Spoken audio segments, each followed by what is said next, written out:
ودي لي سلامي يا رايح للحرم وادعي لي وسلم لي على هذه الأمم ودي لي mereka datang dari sudut ataupun dari penjuru seluruh dunia. Ada yang datang dari Jakarta, ada yang datang dari Bogor, ada yang datang dari Kalimantan, ada yang datang dari Sumatera, semua datang. Dan bukan hanya Indonesia aja, seluruh dunia datang. Inilah firman Allah yang betul-betul Sadaqallahul Azim, maha benar Allah dengan segala firman-Nya. Ternyata Nabi Ibrahim tidak pernah tergambar bagaimana Allah menghadirkan tanah yang begitu tandus hari ini menjadi tanah yang penuh keberkahan. Setiap orang ingin merasakan datang ke tempat itu, termasuk kita, termasuk diri kita, juga berharap mudah-mudahan Allah Subhanahu wa Ta'ala memberikan kesempatan kita untuk berhaji di tahun ini. Amin ya rabbal alamin. Kita masuk kepada materi. Yang pertama, ibadah haji. Ibadah haji ini adalah merupakan salah satu rukun Islam yang kelima. Saya sambil berdiri nggak apa-apa ya. Di mana ibadah haji ini adalah sesuatu perbuatan yang kita niat datang ke Baitullah atau kita datang ke rumah Allah yang ada di kota Mekah, yaitu di Masjidil Haram, dalam bulan-bulan tertentu. Di ayat yang lain Allah mengatakan, A'udzubillahi minasyaitonir rajim, Al-hajju ashhurum ma'lumat. Haji itu adalah bulan-bulan yang sudah ditentukan. Dimulai dari bulan Syawal, Zulqa'dah dan Zulhijjah. Hari ini kita berada di bulan Zulqa'dah, maka itu termasuk daripada bulan yang sudah ditentukan. Bagi mereka yang pada saat bulan Syawal kemarin sudah ada di tanah suci, lalu kemudian dia mau niat haji, sudah bisa. Definisinya bahwa haji ini adalah ashhurun ma'lumat, di mana tempatnya, waktunya sudah ditentukan. Kemudian dimulai dengan ada ibadah tawaf, sa'i, dan juga wukuf. Ini yang menjadi perbedaan. Al-hajju Arafah. Rasulullah mengatakan bahwa haji itu adalah berkumpulnya manusia di padang Arafah. Untuk apa? Untuk melakukan namanya wukuf. Ya, nanti saya akan ceritakan bagaimana Allah Subhanahu wa Ta'ala begitu sangat membanggakan kepada para malaikat. Ada hamba-hambanya yang datang pada saat wukuf. Nah, itu Masya Allah. Kemudian tentunya ada syarat dan ketentuan, ada kewajiban-kewajiban, ada termasuk mana yang kategori rukunnya, mana kategori wajib, dan mana kategori sunnah. Inilah kenapa kita disuruh datang untuk manasik, supaya ilmu untuk melakukan ibadah haji ini kita tahu. Karena dalam satu kitab yang dikarang oleh Asy-Syaikh Ibnu Ruslan, dalam kitab Zubat dikatakan, wa kullu man bi ghairi ilmin ya'malu a'maluhu mardudatun la tuqbalu. Bahwa setiap amal ibadah apapun itu tanpa didasari ilmu, a'maluhu mardudatun la tuqbalu. Ini khawatir itu ibadahnya ditolak, menjadi sia-sia karena tidak ada ilmu. Kita lanjut. Ini ada beberapa rangkaian yang kita akan bahas. Pertama, ada hukum-hukum yang harus kita perhatikan. Ada rukun haji, kemudian ada wajib-wajib haji, ada sunnah-sunnah haji. Nah, ini kita akan bahas satu persatu. Ya, makanya ini materinya cukup lumayan penting dan memang sangat penting. Jadi monggo kalau ada yang ingin ditanyakan, gak apa-apa, diselah aja, atau nanti kita buka sesi tanya jawab khusus untuk terkait tema yang kita bahas. Kita masuk kepada yang pertama, rukun haji. Next. Rukun haji ini menentukan sah atau tidaknya ibadah kita. Kalau ada ibadah rukun yang kita tinggalkan, maka kita bisa dikatakan hajinya menjadi fail, menjadi batal. Dia tidak bisa diganti dengan apapun, dam atau mungkin fidyah dan lain sebagainya. Apa saja komponennya, apa saja variabelnya, nanti kita akan bahas satu persatu pada materi mengenai rukun haji tersebut.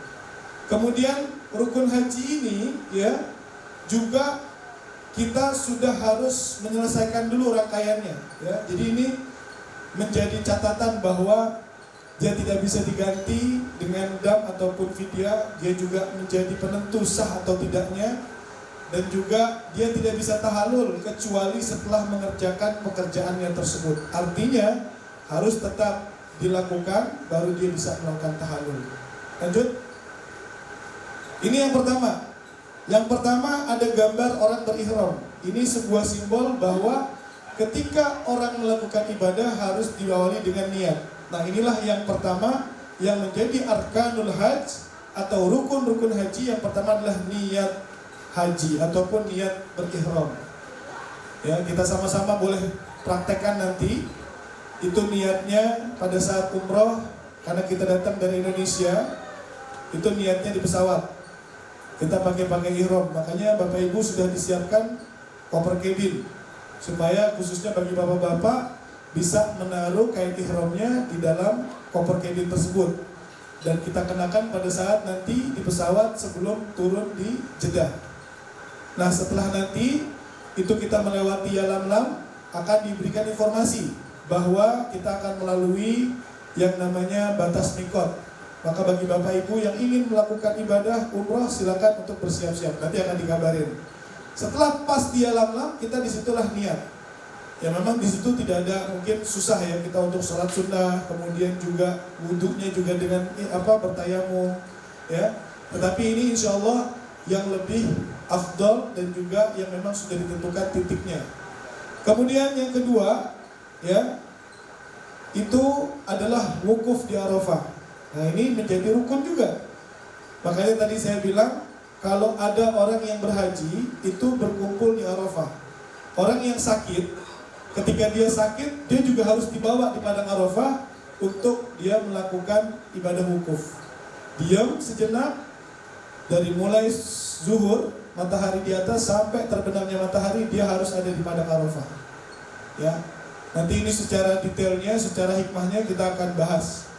Kemudian yang berikutnya adalah tawaf. Yang dimaksud tawaf di sini adalah tawaf ifadah, Bapak Ibu sekalian dirahmati Allah. Jadi ada 5 jenis tawaf. Ada tawaf kudum atau tawaf pertemuan. Besok kita lakukan pada saat kita umrah dalam rangka melakukan rangkaian ibadah haji. Itu adalah tawaf kudum atau tawaf pertemuan.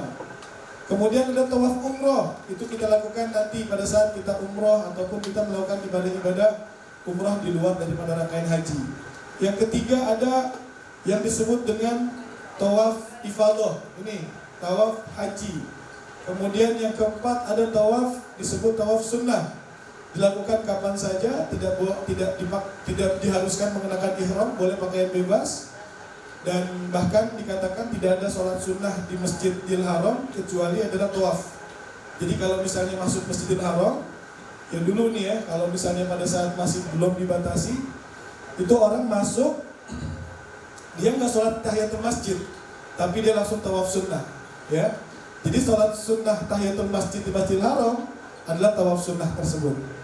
Ya, jadi sebelum sholat suruh tawaf dulu. Dan terakhir adalah tawaf yang disebut dengan tawaf wada atau tawaf perpisahan. Ini pun nanti menjadi bagian daripada wajib haji yang nanti kita akan bahas. Kemudian yang kelima yaitu sa'i, berjalan dari Bukit Sofa menuju Bukit Marwah. Ini juga menjadi bagian rukun ya ketika pada saat kita melakukan ibadah haji. Yang kelima adalah tahallul atau bersyukur. Boleh muhallikin, kemudian boleh juga muqassir, boleh kita memendekkan. Ya, nanti ada beberapa hal lain. Kemudian yang kelima yaitu tertib, artinya tidak boleh kita mendahulukan antara rukun satu dengan yang lainnya. Misal, saya mau wukuf duluan, nggak boleh. Jadi harus ada rangkaiannya. Ya, jadi nanti kita akan bahas satu persatu. Ya, jadi terkait daripada rukun-rukun haji ini yang menjadi penentu sah atau tidaknya kita melakukan ibadah haji. Ketika ada salah satu ini kita nggak niat, kemudian kita tidak wukuf, kemudian kita nggak tawaf ifadah, kita nggak sa'i, kita nggak tahallul, maka haji kita dinyatakan tidak sah. Ya, ini adalah merupakan arkanul hajj atau rukun-rukun yang berkaitan dengan haji. Nah, Bapak Ibu sekalian dari rahmati Allah, kenapa harus niat? Niat ini penting sekali. Seperti Rasulullah katakan, innamal a'malu binniyat, segala sesuatu tergantung kepada niat. Jadi kalau Bapak Ibu nggak ada niat dalam sholat pun itu sholatnya menjadi nggak sah. Maka penting sekali niat ini harus kita lakukan. Yuk sama-sama kita baca niat untuk menunaikan ibadah umroh dulu. Ibadah umroh yang kita mulai daripada rangkaian ibadah haji tamattu kita. Kita praktek sama-sama, baca doanya bersama-sama dan baca niatnya sama-sama. Bismillahirrahmanirrahim. Labbaik Allahumma umratan nawaitu al-umrata wa ahramtu biha lillahi ta'ala. Ya, itu lafaz menjadi sunnah, kita lafazkan. Yang terpenting niat dalam hati. Orang yang melakukan haji tamattu, dia boleh melepas ihramnya, dia boleh menggunakan pakaian bebas selama untuk datangnya dia berniat haji. Inilah yang menjadi kemudahan bagi mereka yang mengambil haji tamattu. Sedangkan haji ifrad, ya, ataupun qiran, ini dia cukup lumayan. Ada yang digabungkan, ada yang memang dari mulai dia datang sampai dia datang ke tanggal 9 itu dia harus pakai kain ihramnya. Ini jauh lebih berat. Memang dia tidak mesti menyembelih, tetapi dia harus menjaga larangan ihramnya cukup lama. Itu sudah pakai ihram di tanggal 8. Di situ posisi kita ada di hotel transit yang ada di Mina. Betul ya? Tanggal 8 itu berarti kalau tanggal Masehinya tanggal berapa Juli? 7 Juli, hari apa Bu? Hari Kamis. Ya, oke. Hari Kamis tanggal 8 Zulhijjah atau tanggal 7 Juli, hari Kamis, itu kita sudah niat untuk berhaji. Kalau tadi niat apa? Berihram umroh. Sekarang kita niat untuk berihram untuk ibadah haji. Gimana cara niatnya? Yuk sama-sama kita baca. Bismillahirrahmanirrahim.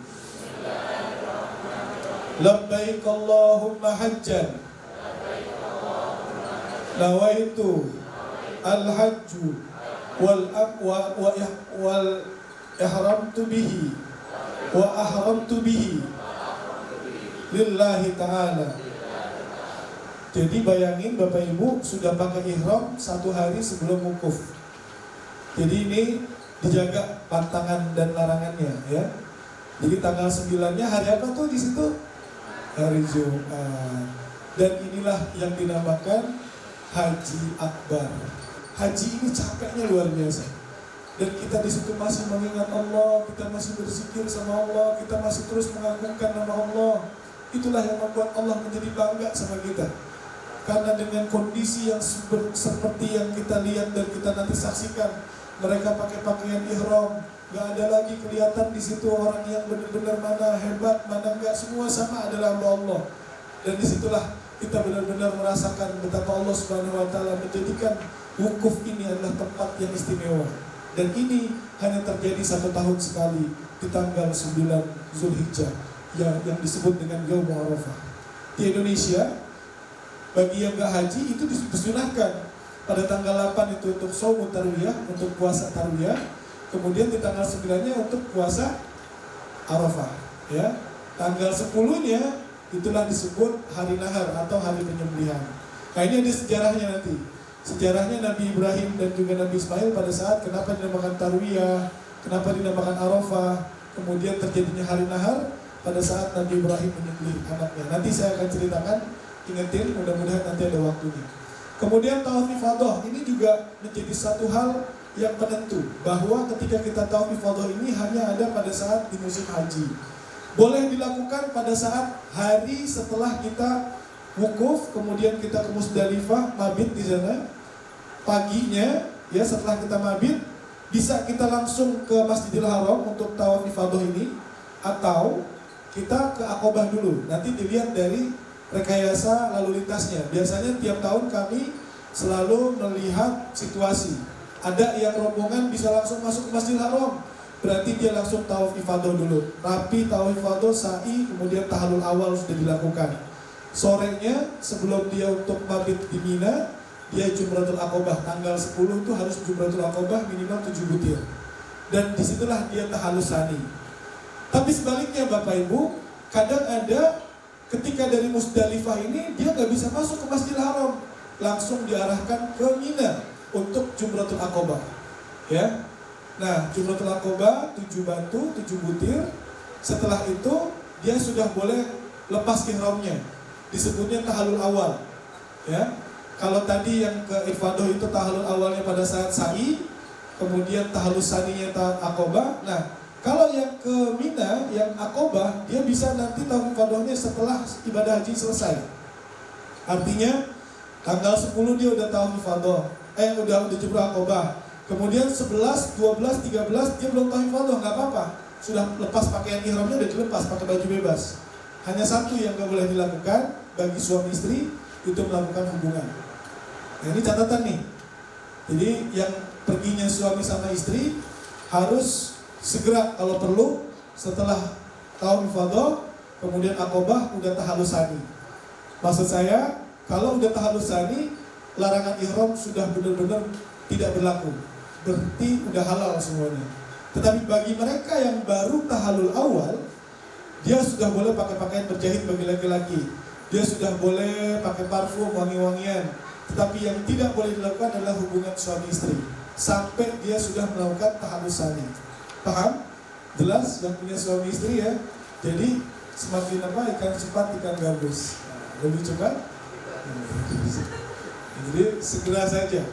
Jadi kalau misalnya tawaf ifadah, karena tawaf ifadah ini menjadi penentu kita sudah berarti melakukan tahallul saninya. Berarti kita sudah selesai ibadah hajinya. Nah sa'i dan juga tahallul ini yang menggambarkan seperti halnya kita lakukan seperti ibadah umroh ya. Jadi dilakukannya pada saat kita tawaf ifadah pun kita pakai baju bebas, nanti ada sa'inya juga, pakai baju bebas juga, ya. Jadi dengan sa'i yang baju bebas bisa dilakukan ketika pada saat kita sudah Aqobah dulu. Tapi kalau kita tawaf ifadah dulu, kemudian sa'i, kita kayak umrah pakai pakaian ihram, ya. Kemudian sorenya sebelum kita ke Mina baru kita Aqobah. Baik, kita akan masuk kepada wajib haji. Tetapi sebelum kita masuk ke wajib haji, kita buka sesi pertanyaan dulu. Mungkin ada penjelasan saya yang kurang jelas, atau mungkin ada hal-hal yang ditanyakan sebelum kita masuk kepada bab berikutnya. Karena ini penting banget. Silakan Bapak Ibu. Assalamualaikum warahmatullahi wabarakatuh. Mungkin Pak Ustadz menanyakan pada saat nanti kita berdoa, di mana disampaikan tadi untuk masyarakat Indonesia melakukan puasa pada saat pertama ke 11 Zulhijjah. Apakah mungkin kita juga berpuasa di sana? Terima kasih. Baik. Tidak diwajibkan atau mungkin tidak menjadi sunnah lagi, ya. Bahkan sholat kita nanti di Mina itu hanya dikosor tapi tidak dijamak. Misalnya sholat zuhur 4, kita cuma sholat 2 rakaat aja tanpa dijamak. Jadi ketika azan datang zuhur, Allahu Akbar, Allahu Akbar. Nah di situ kita sholat zuhur, gak usah 4, cukup 2 dan dikosor. Kenapa? Karena orang yang berhaji ini berat.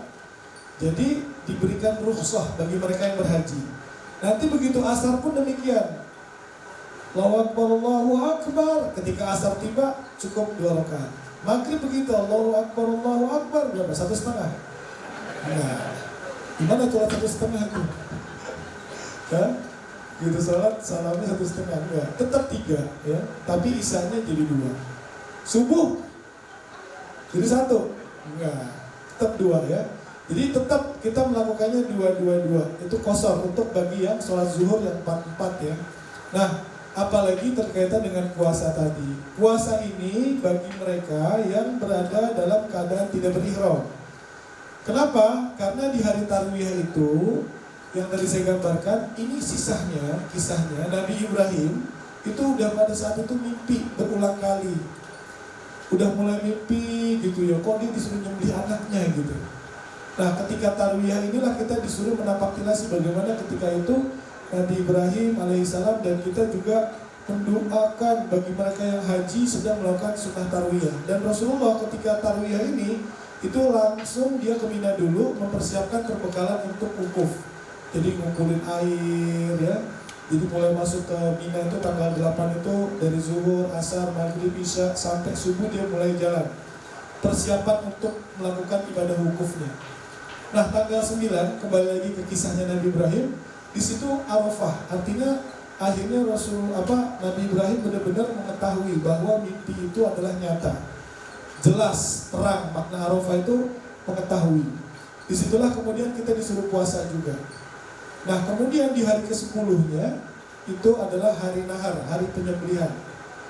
Ketika itu Nabi Ibrahim bilang dulu sama anaknya, wahai anakku, ya diabadikan tuh percakapan Nabi Ibrahim sama anakku, gimana pendapatmu? Akhirnya Nabi Ismail bilang, wahai ayahku, jalankan, ini perintah Allah. Nah terjadilah situ sebuah kisah dan sejarah bahwa ketika pada saat Nabiullah Ismail sudah siap, dia dalam keadaan berbaring, Nabi Ibrahim pun juga sudah siap dengan pedang yang sangat tajam. Artinya kalau kita mau nyembelih hewan, itu harus menggunakan pisau yang tajam supaya tidak menyiksa. Kemudian Nabi Ibrahim disuruh takbir, Allahu Akbar. Artinya apa? Pada saat kita menyembelih hewan harus menggunakan kalimat membesarkan Allah ataupun menggunakan kalimat dengan nama Allah. Maka kalau orang menyembelih itu bacanya Bismillahirrahmanirrahim, Allahu Akbar, gitu ya. Nah, ketika itulah di situ Nabi Ibrahim takbir, Allahu Akbar. Kemudian Nabi Ismail menjawab juga dengan takbir, Allahu Akbar. Lalu kemudian malaikat-malaikat yang pada saat itu pernah meragukan bahwa manusia kenapa menjadi khalifah fil ardh, yang padahal pada saat itu akan menumpahkan darah. Lalu kemudian Allah bilang, ya malaikati unzuru ila khalili Ibrahim. Wahai malaikat-malaikatku, lihat tuh kepada kekasihku Ibrahim. Dan disitulah malaikat semua bertakbir, Allahu Akbar, la ilaha illallah, Allahu Akbar, Allahu Akbar, walillahil hamd. Disitulah yang disebut dengan Yaumun Nahar, di mana hari penyembelihan. Dan Nabi Ismail pada saat itu diganti dengan seekor gibas. Jadi Bapak Ibu saudara rahmati Allah, bahwa ibadah-ibadah yang ada di Arafah, yang ada di Mina pada saat tarwiyah, dan juga ketika sembelih untuk bagi mereka yang ingin berkurban, ini sebenarnya kisah dari Nabi Ibrahim. Nabi Ibrahim punya julukan Khalilullah, kekasih Allah, orang yang dekat sama Allah. Jadi ketika dikasih anak, bahagianya luar biasa dari sekian puluh tahun. Nah kemudian Allah memerintahkan untuk menyembelih. Sebenarnya makna hakikatnya bukan sembelih anaknya, sembelih rasa cinta yang berlebihan kepada anak, sembelih rasa cinta kepada dunia, harta, benda yang berlebihan yang seharusnya kau sembelih. Itulah kenapa bagi mereka yang berkurban, Allah nggak melihat darahnya, Allah nggak melihat dagingnya, Allah cuma melihat ketakwaannya. Jadi disinilah kita bahwa ketika lagi ibadah haji ini, sejarah kita belajar, kemudian kita mengetahui, menapaktilasi hikmah dan kemudian perjuangannya. Nah, kembali kepada pertanyaannya, bagi kita yang berhaji tidak disunahkan untuk berpuasa. Bismillahirrahmanirrahim. Pertama, saya kenalan lagi. Ini Pak Ustadz, nama saya Agus Munggajaya. Saya Agus Munggajaya, bukan Ustadz Dr. Saya berangkat dengan istri saya, Sri Setiawati. Ada sedikit pertanyaan nih Pak Ustadz, yang agak juga nih, tahun perjelas lagi. Kami dapat rencana program perjalanan dari Guntur. Saya ingin saya tanyakan itu kapan tepatnya kita pakai ihram? Karena di sini dari jadwal ini kami lihat tanggal 4 Juli ini jamaah akan diantar dengan bus ke Masjidil Haram melakukan tawaf. Sedangkan tahun itu kan bukannya kita pakai ihram ya. Nah jadi kan tadi Pak Ustadz berangkat tanggal 8 ya kita pakai. Baik Pak. Jadi temuan jelasannya gimana? Iya. Berarti saya kecepatan menjelasin juga. Jadi tanggal 3 itu kita turun sudah dalam keadaan niat ihram Pak, untuk umroh, sudah pakai kain ihram. Tadi saya sudah jelaskan, nanti Bapak dikasih kabin, tujuannya apa? Buat naruh kain ihram. Kita pakai di pesawat, setelah itu turun, dan kita langsung menuju ke hotel transit, dan itu sudah dalam keadaan niat, dan kemudian nanti kita akan menyelesaikan ibadah umrohnya dahulu. Setelah kita rapi umroh, baru kita lepas Pak baju kita, dan nanti tanggal 8 atau tadi hari Kamis tadi, atau tanggal 7 kita baru pakai ihram lagi Pak untuk niat haji. Dan tadi kita udah praktekkan niat hajinya kita di tanggal 8. Jadi kalau niat umrohnya di tanggal 3 atau yang tanggal 1 berarti tanggal 1, dan melepas kain ihramnya karena kita pakai tamattu ya. itu nanti kita akan mulai niat kembali pada tanggal 8, yaitu kita sunnah tarwiyahnya. Disitulah kita niat hajinya Pak.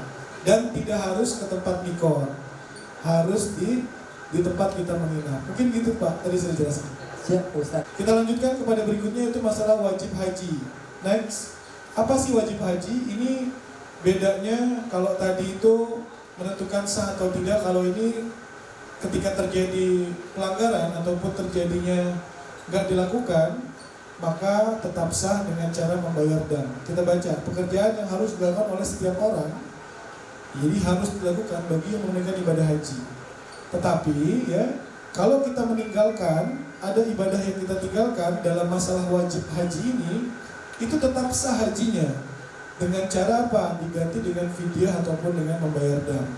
Kalau rukun tadi, dia nggak bisa dinegosiasi. Tetapi ketika pada saat ini bisa kita melakukannya dengan cara dam. Misal, nanti ada kita melakukan di hari tasyrik itu jumroh, mulai dari jumrotul ula, wusto, akobah.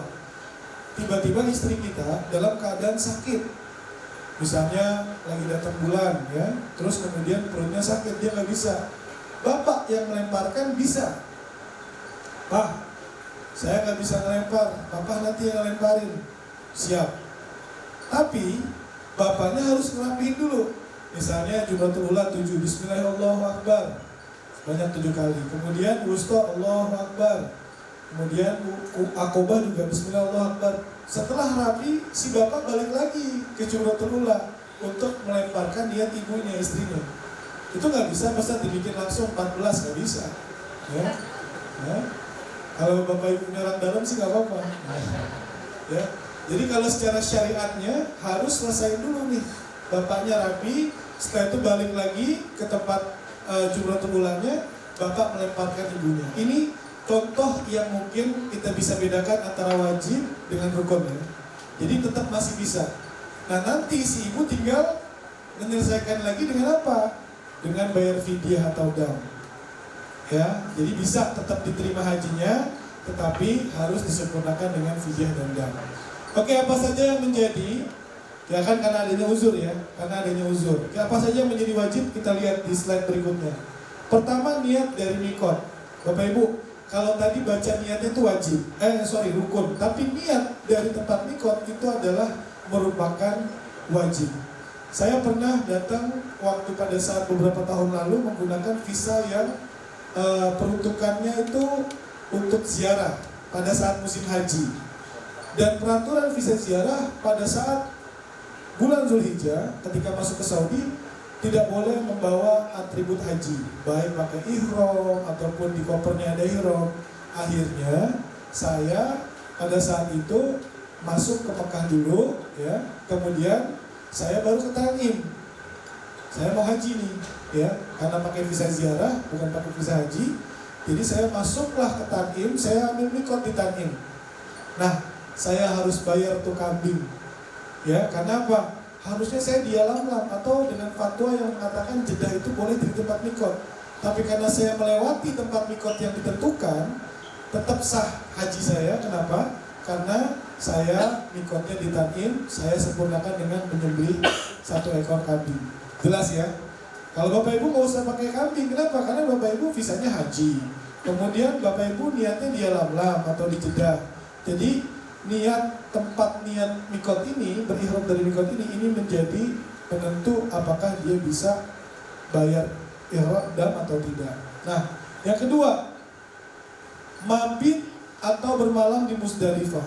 Kalau Bapak Ibu habis wukuf, kalau wukuf tadi kan termasuk rukun, tiba-tiba ibu sakit, ya, kemudian di situ nggak bisa datang ke Musdalifah karena alasan sakit, dirawat di rumah sakit atau mungkin nggak bisa ikut.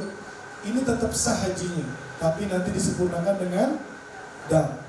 Kemudian jumroh akobah pun juga demikian. Jadi pada saat dari mabit di Musdalifah, kemudian kita ada jumratul akobah. Ibu nggak bisa atau bapak nggak bisa, titip sama istri atau sama suaminya, atau dititip sama petugas, boleh.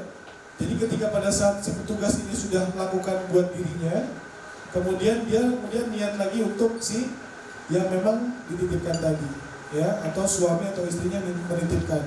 itu tetap sah hajinya, tetapi harus digunakan dengan dam. Kemudian mabit atau bermalam di Mina. Nah ini yang kadang-kadang Bapak Ibu kadang melihat ada beberapa travel yang dia sangat menservis jamaahnya. Jadi dia ke Mina tuh cuma nongol udah gitu jalan. Pakai strategi yang mungkin pengen memanjakan. Tapi mereka bayarin damnya tuh. Bahkan adalah gak usah ke Mina. Nanti kan ada pendapat tuh bagi orang yang sakit ataupun orang yang sudah tua atau bagi anak-anak yang berhaji, ini tidak menjadi kategori wajib, maka semuanya dibayarin dam. Nah ini kurang bisa merasakan indahnya haji ya. Tapi kalau kita datang benar-benar ngerasakan menapaktilasi, ini jauh lebih dahsyat ya. Jadi tempat ini hanya bayangin dalam 1 tahun sekali itu aja berfungsi ya, dan orang pada mau datang ke situ. Karena apa? Ini Mina ini adalah tempat yang dikatakan dengan asal katanya munajat. Kita doa di situ, ya. Dan di sini banyak sekali sejarah-sejarah yang terjadi. Pernah 70 nabi, ada masjid di sana yang disinggahi oleh nabi, sebanyak 70 nabi yang pernah datang di sini. Kemudian ini melempar ketiga jumroh yang tadi saya contohkan ya di awal. Ada jumroh Aqobah, ya. Kemudian nih pada saat jumrotul ula, wusta, Aqobah kita boleh melakukan. Kemudian tawaf wada, misalnya bagi bapak-bapak sakit atau mungkin ibu-ibu tiba-tiba haid, dia nggak bisa tawaf wada, tetap sah hajinya, tapi harus membayar dam. Ustaz, saya lagi haid, saya nggak bisa tawaf wada. Oh nggak apa-apa bu, tapi sebagai kesempurnaan ibu harus membayar dam. Ini kalau untuk haji ini, tawaf wada ini sampai sebegitunya ya. Jadi harus diperhatikan. Mudah-mudahan pada saat kita mau ke Madinah, tanggal berapa di situ di itinerary? Khususnya buat ibu-ibu ya, kalaupun misalnya ada obat ataupun yang memang bisa penahan haidnya, diusahakan kita dalam keadaan tidak haid. Tanggal berapa? 19 Juli ya. Kemudian mematuhi segala larangan dalam masa ihram. Nah ini yang tadi mungkin pertanyaan ibu yang awal, nanti kita akan bahas pada saat apa sih larangan-larangan ihram ya. Ya ini wajib-wajib haji, next Amar. Nah ini tempat-tempat mikot tuh bu, ada Zuhfa, ada Zulhulaifah yang dari Madinah. Jadi kalau kloter awal itu mereka di Madinah dulu. Ada juga kloter akhir yang mereka langsung ke Madinah 3 hari 4 hari. Tanggal 1 Zulhijjah mereka udah masuk ke Mekah lagi ya.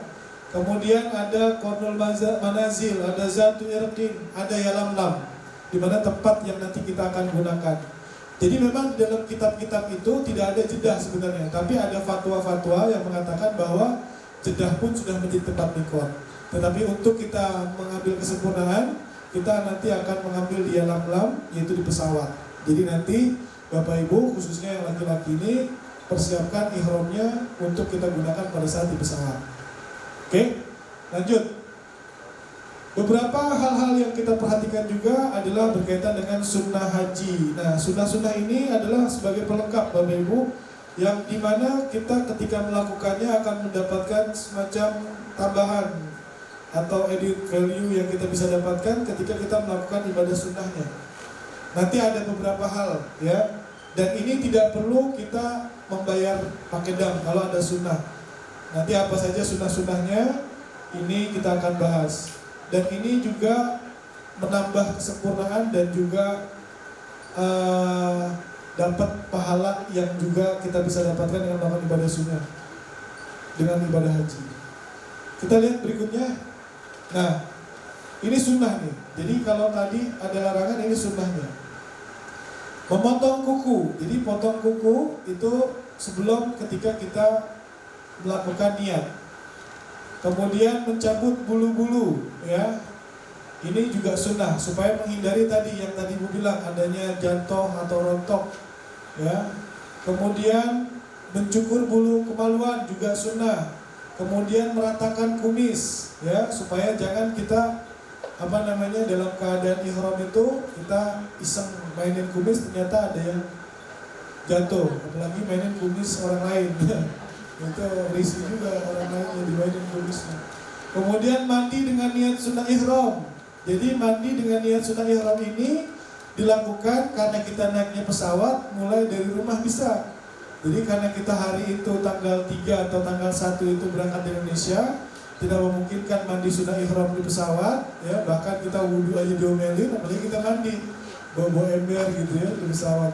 Nah itu nggak boleh. Ini bisa kita lakukan pada saat kita misalnya dari Zulhulaifah atau Madinah, ya, kita bisa tuh mandi di hotel, ya, sunnah ihram. Nah karena kita di pesawat, maka kita lakukan pada saat di rumah. Nah kemudian ini bahkan ada penegasan walaupun bagi wanita haid untuk mengambil sunnahnya aja. Nah tapi mudah-mudahan nanti ketika pada saat berangkat tanggal 3 nggak ada yang haid. Tapi kalau ada yang haid, insya Allah sampai di sana nanti dianterin ke Tan'im ataupun ke tempat-tempat terdekat, ya.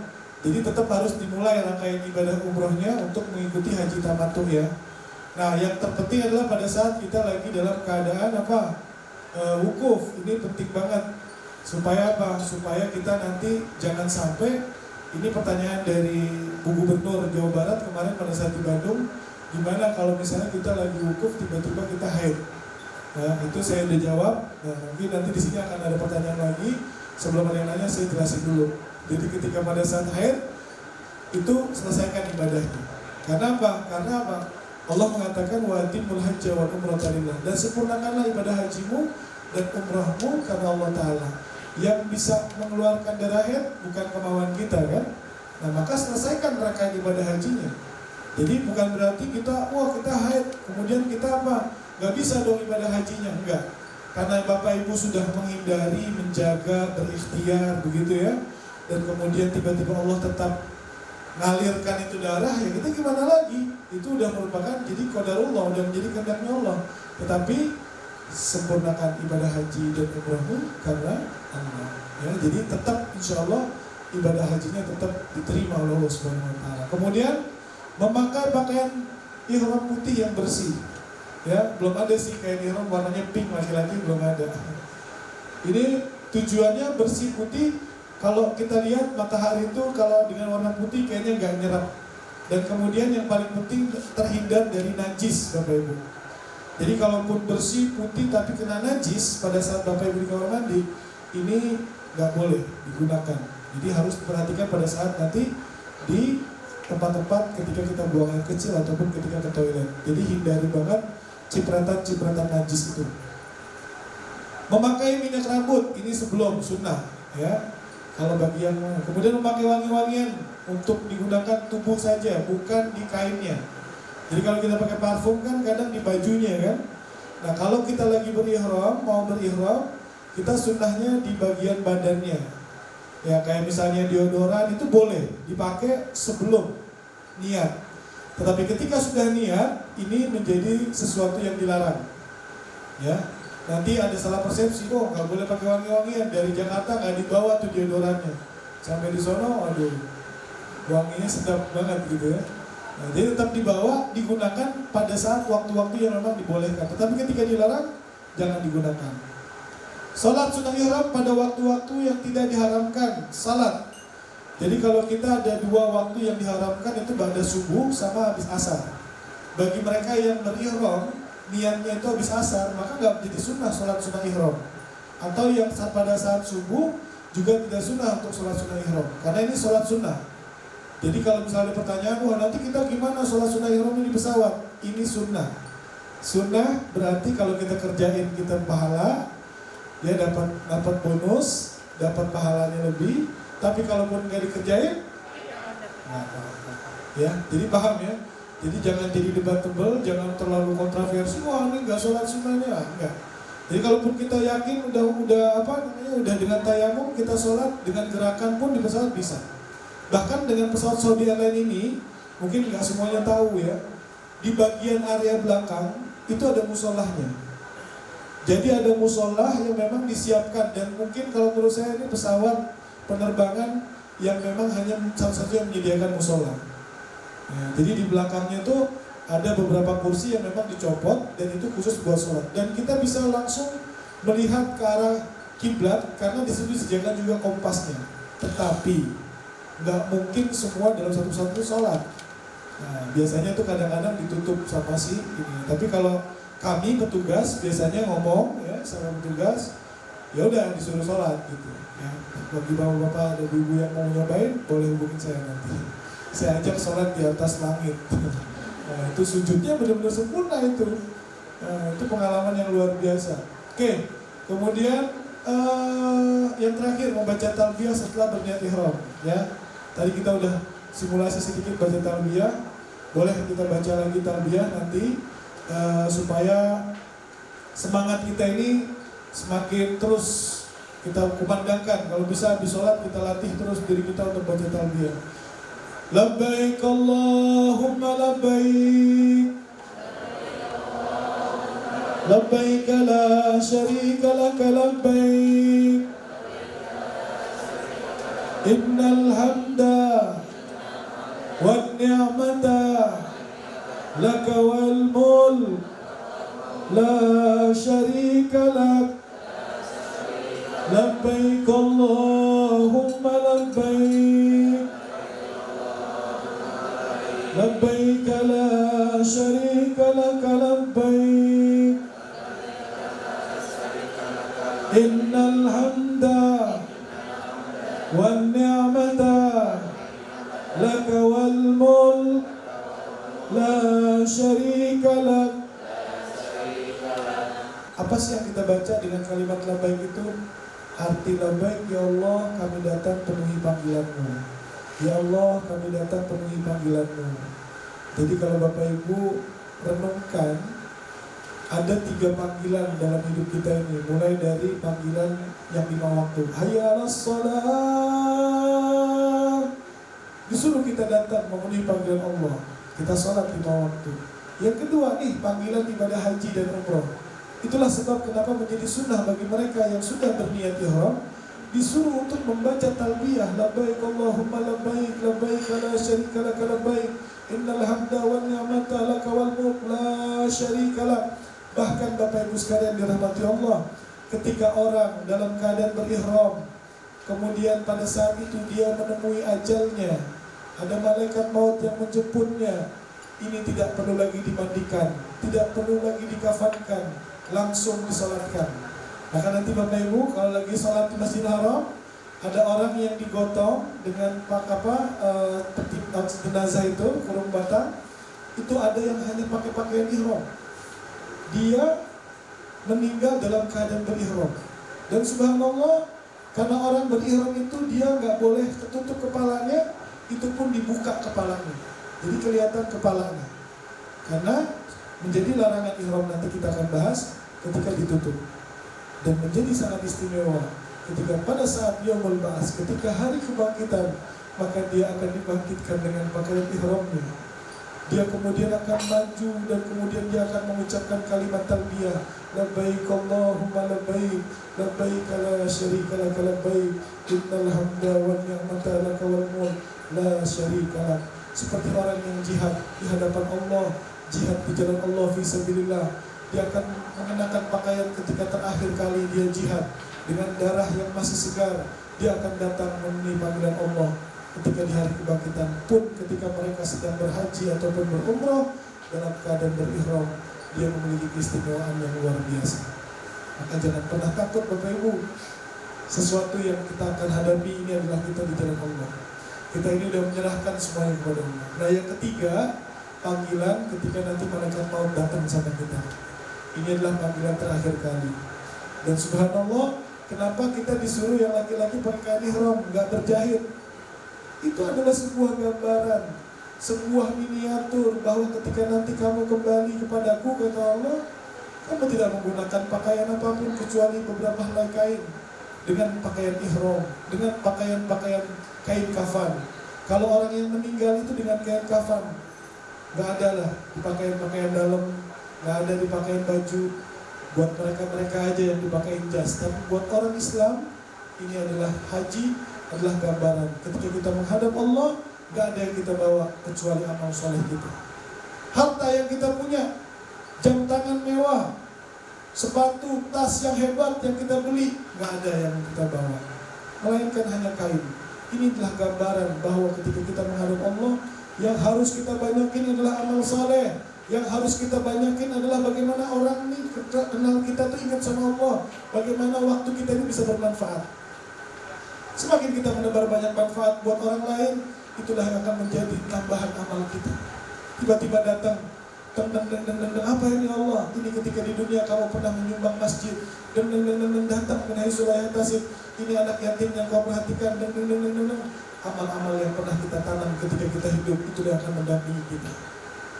Nah, maka ihram dengan kain kafan itu beda tipis. Kita dilatih oleh Allah untuk belajar bagaimana kita menghadap Allah. Tidak ada yang kita bawa kecuali adalah amal soleh kita.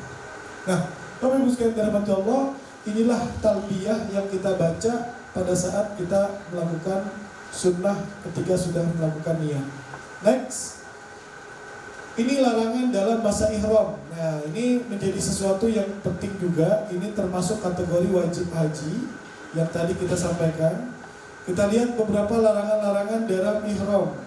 Pertama, larangan ihram yang mesti kita perhatikan bagi laki-laki atau pria.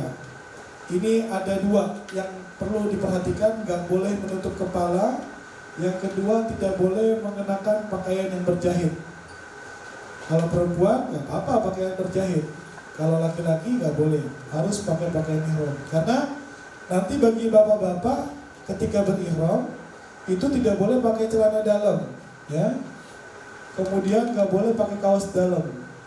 Ya, jadi tanggal 8, 9 itu harus benar-benar ya dalam keadaan tidak menggunakan celana dalam, ya. Jadi harus dinikmati. Nah, belum mas, ya. Kemudian bagi yang wanita ini menutup wajah, ya pakai niqab atau pakai masker itu nggak boleh, menjadi larangan. Kalau masker gimana? Dengan alasan kesehatan dan juga anjuran, kita tidak menjadikan masker ini sebagai penutup wajah. Tapi kalaupun misalnya kita memang mau buka, itu insya Allah lebih bagus, ya.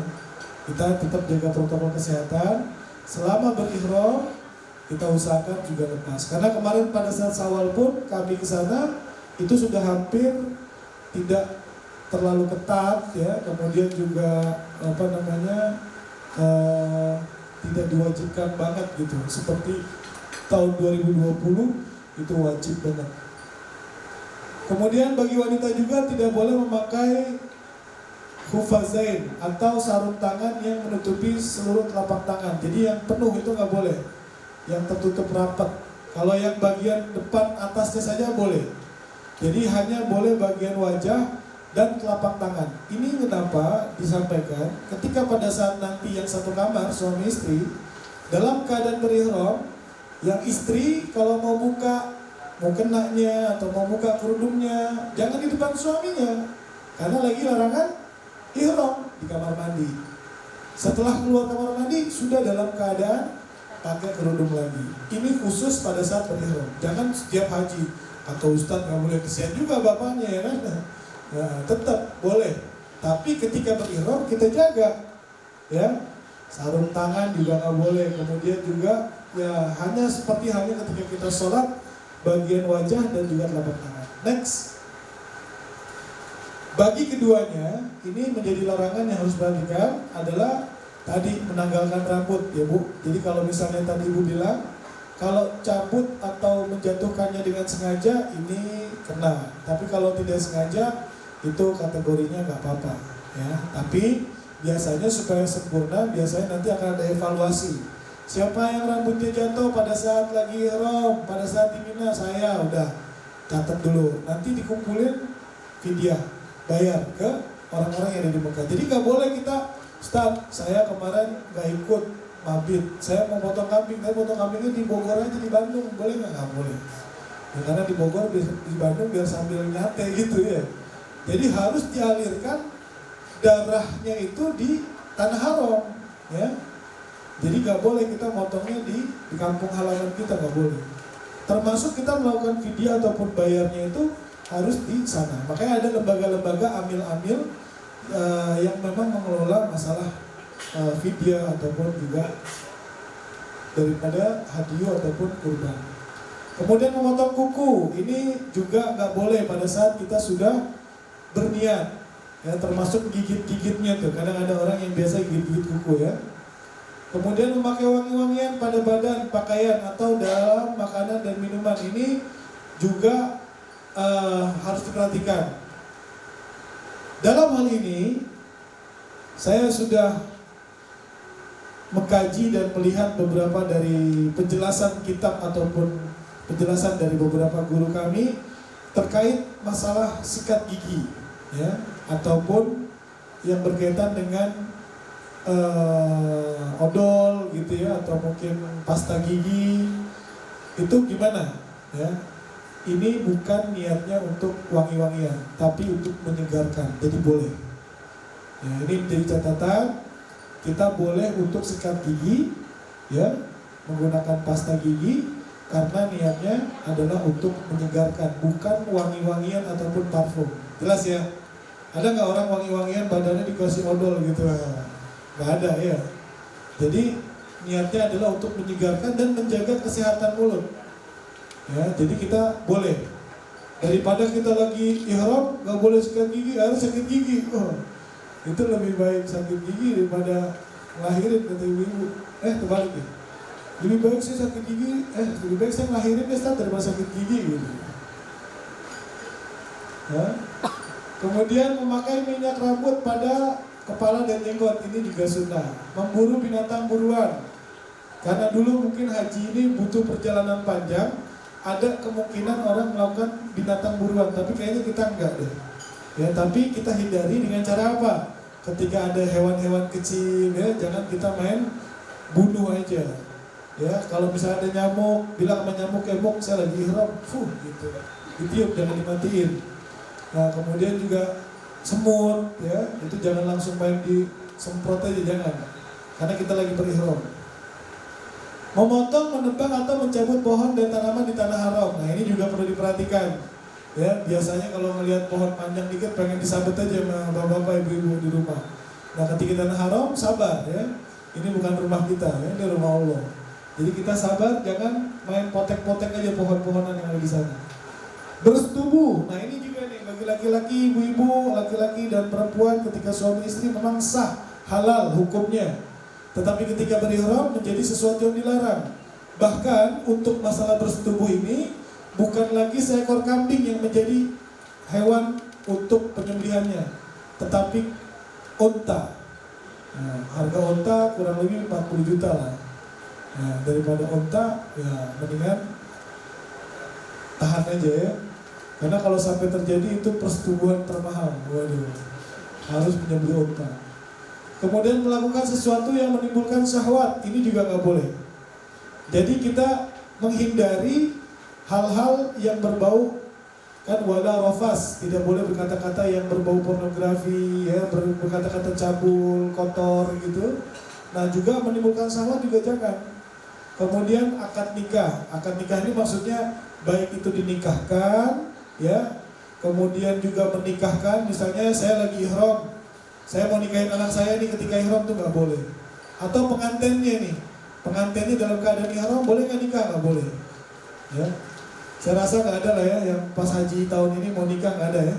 Nah, nggak ada lah, insyaallah. Biasanya pulangnya tuh setelah pulang haji ketemu udah saling lirik, jadi dia nikah habis haji. Nah, insyaallah. Oke, berikutnya larangan yang dimaafkan. Nah, ini larangan yang dimaafkan karena lupa atau tidak tahu hukumnya. Pertama, memakai wangi-wangian, memakai pakaian yang berjahit bagi laki-laki. Ini yang dimaafkan nih ya, menutup wajah dan tangan. Ya, itu juga termasuk kategori yang dimaafkan. Kemudian memakai minyak rambut pada kepala dan jenggot karena nggak sengaja, ini juga dimaafkan. Nextnya, yang tidak dimaafkan. Nah, meninggalkan rambut atau mencabut dan menjatuhkannya, ini tadi kategori yang di atas. Memotong kuku, memburu binatang buruan, memotong, menebang ataupun mencabut pohon dan tanaman di tanah haram. Jadi ini klasifikasi dari ulama-ulama yang memang menjadi patokan untuk kita hati-hatinya lebih tajam aja. Jangan kita menyepelekan ataupun menganggap itu sesuatu hal yang remeh. Oke, next. Ini larangan dengan dosa besar dan dosa kecil, bersetubuh. Ketika pada saat tadi saya bilang dia bersetubuh dalam keadaan ihram, selain dia menyembelih hewan dan juga hajinya itu jadi ulang lagi gitu. Tahun depan baru bisa haji lagi. Memburu binatang dan kemudian larangan dengan dosa kecil, yaitu semua larangan selain 2 hal di atas. Pak Ustaz, saya akan bertanya mungkin ini mengenai dalam agak mengenai kesempatan sedikit, karena kebetulan saya penyintas kanker yang minum salah satu obat yang suka buang angin terus Pak Ustaz. Nah ini dengan kesucian dalam sholat atau tawaf itu kan, misalkan kita kalau tentu kita harus wudu lagi. Nah itu gimana Pak Ustaz? Terima kasih. Assalamualaikum warahmatullahi wabarakatuh. Assalamualaikum warahmatullahi wabarakatuh. Dalam beberapa hal yang perlu diperhatikan ketika tawaf, itu hukumnya sama kayak sholat, jadi harus tetap terjaga wudhunya. Nah saya nggak tahu berapa intensitas buang anginnya ibu ya, tapi ketika pada saat terus menerus dan dalam keadaan yang memang ini mungkin ada kategori dimaafkan ketika pada saat setelah mengkonsumsi obat tersebut. Akan tetapi ketika dalam keadaan tawaf, ibu kemudian bisa menahan hitungan tawaf dalam 1 putaran itu ibu bisa tahan. Selama 1 putaran ibu bisa tahan, berarti ketika ibu di putaran kedua ibu tiba-tiba batal, tetap ibu harus pada wudhunya. Supaya apa? Tawafnya ini selalu dalam keadaan suci. Ya, jadi artinya yang bisa merasakan kan ibu, ya kan? Terus kemudian ketika pada saat nanti tawaf, sama seperti hukumnya sholat Bapak Ibu, harus dalam keadaan suci.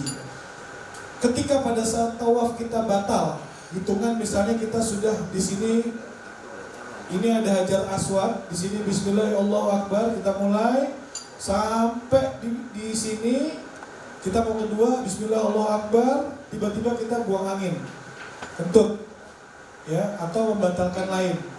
Itu kita harus perbaharui wudhu, karena hitungan tawaf keduanya menjadi tidak sah kalau kita dalam tidak suci. Maka kita harus wudhu, ya, dan tidak mengulang dari hitungan 1 lagi. Ya, jadi kalau misalnya hitungannya justru ulang lagi, gak kelar-kelar tuh maghrib. Ya. Jadi 2. Nah maka tadi saya bilang sama ibu, kalau misalnya ibu pada saat 1 kali putaran bisa tahan, ya kan, karena ada pengecualian bahwa ketika dia batal wudhu, dia tidak harus mengulang dari hitungan 1. Cukup dia lanjutkan dari hitungan berikutnya 3, 4 ya. Nah nanti ketika memang seperti itu, diinfokan kepada satu tim bisnya atau mungkin si pembimbingnya atau ustadznya yang bertugas di bis itu. Ustadz, saya ada pengaruh dari obat yang saya konsumsi, saya harus buang angin. Nanti untuk tawaf saya bisa tolong didampingin supaya sempurna Bu. Ya, jangan sampai ibu. Ya ini bagus pertanyaannya supaya kita jauh lebih tahu, sehingga nanti ada mungkin strategi atau rencana-rencana dari si Ustadz supaya pada saat ibu melakukan tawaf itu betul-betul wudhunya tetap terjaga. Ketika sa'i, ya sa'i tadi kita ada bahas sa'i, itu nggak apa-apa, tiba-tiba batal sampai ke 7 pun juga tanpa wudhu nggak apa-apa. Maknanya ketika tawaf ini adalah hablum minallah. Ketika sa'i itu hablum minannas. Ya, sejarahnya ibundanya Nabi Ismail pada saat mencari air. Saya mau tanya Ustadz, sebenarnya ada 3 kalau misalnya diperbolehkan. Yang pertama perihal tawaf. Apakah ada waktu yang paling afdol khususnya untuk para laki-laki untuk memotong rambutnya atau membotaki? Karena kan di sini di tanggal 8 Zulhijjah itu kan sudah melakukan tanggal 4 itu sudah niat untuk umroh ya. Setelah itu kan ada proses tahalul itu tadi. Apakah di tanggal itu atau di tanggal nanti setelah haji seperti itu? Apakah ada waktu afdolnya atau boleh dipilih salah satunya? Terus yang kedua, mengingat suhu di Arab Saudi lagi terik, bagaimana hukumnya untuk wanita dan laki-laki yang memakai sunblock? Karena kan untuk pemakaian sunblock itu harus diulang-ulang gitu untuk melindungi khususnya untuk dirinya sendiri seperti itu. Terus yang ketiga Ustadz, perihal dam. Tadi kan banyak larangan-larangan yang sudah dijelaskan. Apakah dari setiap larangan-larangan itu ada nominal-nominal tertentu atau sudah terakumulasi damnya itu sendiri seperti itu? Terima kasih. Assalamualaikum warahmatullahi wabarakatuh. Assalamualaikum. Padahal kalau 4 tadi saya kasih hadiah jus kurma tuh pertanyaannya. Ternyata cuma 3 doang.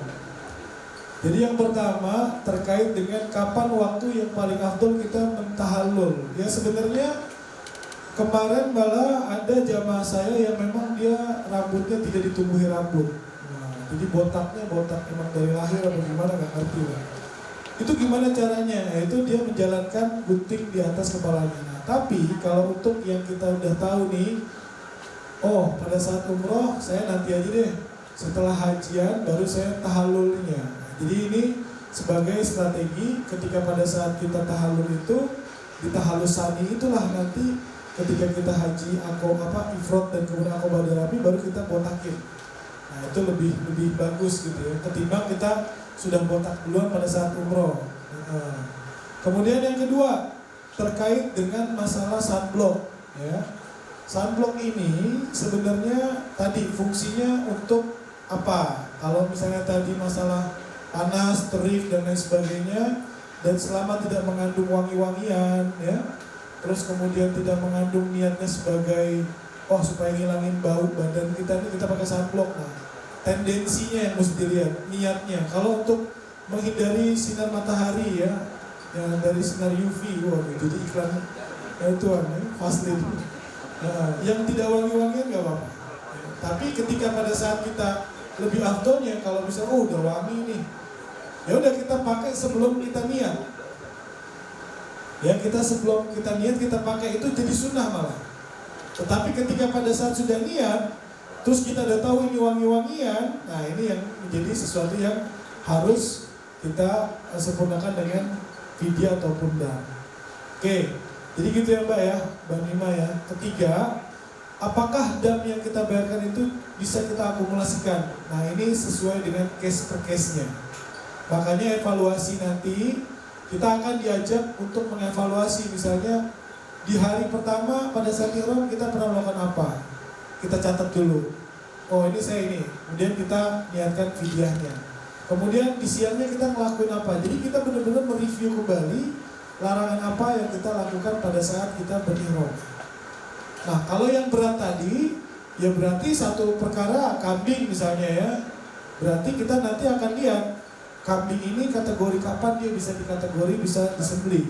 Misalnya, lempar jumroh kemudian dia tidak dilakukan. Nah ini harus dengan membayar seekor kambing misalnya. Jadi nanti beda lagi dengan case per case yang lain. Jadi tidak bisa diakumulasikan gitu ya. Pertanyaan Pak Ustadz masalah Rambut. Karena kan memang saya sendiri kebetulan kan bukan setiap wanita ya, kalau rambutnya panjang itu memang cenderung rontok kan. Terus tadi ada yang saya baca kan, bagaimana kalau misalnya kita di sana secara sengaja, kan? Kalau rontok itu kan kita tidak sengaja, Pak Ustadz. Terus tadi Pak Ustadz bilang nanti di akhir itu nanti kita akan ditanya siapa yang punya rontok. Kalau kita mau menciput, kita kan nggak berasa Pak Ustadz kalau dia Copot. kalau dia rontok dan dia nempelin ciput. Nah itu bagaimana Pak Ustadz? Baik. Terus kemudian di kondisi praksisnya atau di lapangan yang kita tetap susah menghindari, kita nanti bisa lakukan dengan kita fidyah ataupun bersedekah.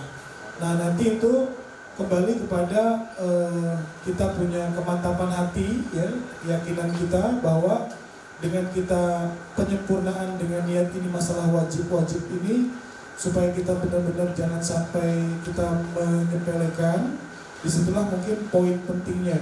Nanti kita akan dengan fidyah, kemudian kita dengan larangan-larangan yang lain yang besar, mungkin kita bisa lihat kategorinya seperti apa itu nanti pada saat nanti kita di lapangan. Nah terkait rambut tadi, itu mungkin nanti kita akan lihat ya kan, oh ternyata rambutnya seperti ini, maka kita bisa dengan bersedekah ataupun melakukan pembayaran fidyah tadi, misalnya dengan 10 real ya, sesuai dengan yang kita makan. Misalnya di Indonesia kita makan 10 real itu kan 40.000 lah ya, kalau misalnya 1 realnya 3.900 atau 4.000 rupiah. Nah kita niatkan dengan memberi sedekah 10 real tadi ya, adalah untuk membayar fidyah rambut yang terputus tadi. Ketika sudah berikhram, seorang wanita kan kelihatan muka dan telapak tangan. Ya. Itu kalau misalkan dengan sesama wanita pun apakah tidak boleh juga? Oke. Kalau sesama wanita ya Bu ya. Kalau sama wanita juga kita sebenarnya harus hindari juga. Selama itu ketika sholat kita nggak boleh kelihatan rambut, kelihatan yang lainnya. Sama hukumnya ketika kita berihram itu diusahakan sebisa mungkin hanya telapak tangan dan juga wajah. Artinya jangan sampai ketika kita berihram ini kita mengumbar ataupun membuka aurat kita. Jadi tetap harus dijaga ya Bu. Mungkin nanti boleh di next Mas. Haji ifrad adalah merupakan haji yang kita mulai ihram dari mikot dengan niat haji, kemudian tiba di Mekah untuk melaksanakan tawaf kudum dan sa'i haji, kemudian tetap berihram hingga wukuf di Arafah dan mabit bermalam di Musdalifah, kemudian ke Mina, jumrah Aqabah, mencukur rambut pada saat tahallul awal, kemudian tawaf ifadah untuk tahallul tsani. Setelah selesai dari ibadah haji baru melaksanakan umroh. Ya. Jadi ini yang tadi saya bilang kategori yang sangat berat. Dan ini tidak perlu dengan menyembelih 1 ekor kambing. Jadi dia ini kategori ifrad ini yang betul-betul mulai dari datang sampai kita terjadi ihramnya. Next. Untuk tamattu, ini adalah haji yang kita gunakan. Yang itu artinya senang-senang, di mana ketika pada saat kita ihram dari tempat mikot untuk umroh, lalu kemudian kita tiba melakukan tawaf sa'i di Mekah sampai tahallul, kemudian kita lepaskan ihram kita, kemudian nanti kita pada tanggal 8 Zulhijjah untuk berihram niat haji sampai nanti tanggal 10 ketika jumrah Aqabah atau tawaf ifadah kita lepas, dan kemudian secara selesai manasik hajinya kita udah lakukan dan sempurna ibadah haji kita. Dan cara ini harus menggunakan dengan membayar dam atau menyembelih 1 ekor kambing. Ya, kemudian ini yang paling dianjurkan oleh pemerintah. Next, haji qiran. Berihram dari mikot dengan niat haji dan umrah sekaligus. Pelaksanaannya sama kayak ifrad, tetapi dia tidak masa tunggunya enggak. Jadi datang ke Mekah udah santai aja dia dulu. Ya, terus kemudian dia niatnya langsung pada saat haji dan umrahnya dilakukan secara bersamaan. Nah ini haji qiran ini, ya ini pernah juga dalam sejarah itu Siti Aisyah ketika pada saat untuk menghindari haidnya ini disuruh menggunakan dengan metode haji qiran. Nggak punya duit nih buat potong kambing, boleh nggak alternatif lain apa? Boleh, dengan cara berpuasa 3 hari di Mekah atau di Tanah Suci, kemudian 7 hari di tanah air di Indonesia. Next, waktu dan tempat pelaksanaan haji. Kita lihat bermikot ya tanggal 8 Zulhijjah nih. Kita udah mulai masuk sama kayak itinerary yang Bapak Ibu sudah dibagikan, boleh sambil dilihat juga nggak apa-apa. Pertama, ini adalah merupakan rukun haji, yaitu bermikot ataupun niat hajinya di hotel transit untuk menuju ke Mina. Kemudian pada malam harinya kita mabit di Mina. Yang tadi saya bilang, bagi yang mau ngambil sunat tarwiyah, dia masuknya itu sebelum zuhur. Karena Rasulullah itu pada saat beliau melakukan tarwiyah, itu dimulai waktu zuhur, asar, maghrib, isya, dan subuh. Itu mereka lakukan pada saat mereka di Mina. Nah, terkait dengan kegiatan ini, maka kalau kita nanti pada saat tanggal 8 itu pagi-pagi kita udah disuruh untuk naik ke bis, kendaraan. Nanti kita akan baca niatnya di bis untuk niat haji kita. Next, tanggal 9 Zulhijjah, artinya setelah sholat subuh kita sarapannya di Arafah. Ini kita harus sampai sebelum waktu zuhur. Biasanya kalau dream tour itu pada saat setelah subuh di Mina, langsung paginya bergerak menuju ke Arafah dan sarapannya di Arafah. Jadi menghindari khawatir macet dan lain sebagainya. Kecuali pada saat tanggal 8 di Mina tadi, itu barang-barang kita tinggalkan di sana nggak apa-apa, karena kita akan balik lagi pada tanggal 10, 11, 12, 13 kita akan ke Mina. Tapi kalau di Arafah ini cuma hitungan jam aja. Dari pagi sampai sore, setelah sore kemudian kita siap-siap waktu kufrabi kita menuju ke Musdalifah. Kemudian nanti setelah lewat tengah malam kita akan menuju baik ke tawaf ifadah ataupun ke Aqobah. Nah mas, ya ada iklan dulu. Next, ini 10 Zulhijjah, dini hari melewati tengah malam, ya sunnahnya subuh di Musdalifah. Tetapi karena Musdalifah ini nggak ada bangunan ya Bapak Ibu ya, jadi cuma hamparan tanah begitu, padang pasir. Jadi memang kadang untuk yang haji plus ini jarang mereka yang menggunakan untuk tidur di Musdalifah. Mereka biasanya tidurnya di bis, tapi bisnya itu di area Musdalifah. Setelah dari Musdalifah istirahat, kemudian kita udah bergerak, ketika menjelang subuh itu nanti kita di dalam bis terus.